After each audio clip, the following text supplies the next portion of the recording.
guys, itong drone na to, kaya cheap siya kasi ganyan na yung camera niya. Yan. Yan, drone pro.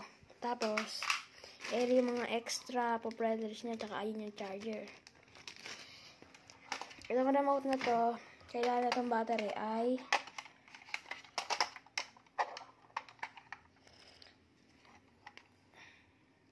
AA. Kaya, kung ako sa inyo, bilhin nyo na to. For beginners only.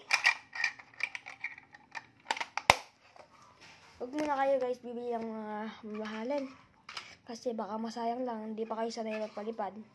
Yung mga professionals, pwede na yan. Area, binili ko to, 2 batteries. Kung ako sa inyo, bumili na kayo nito. Pagka binili nyo itong drone. Kasi, mahal yan pagka bumili pa kayo ng nakahiwalay ito.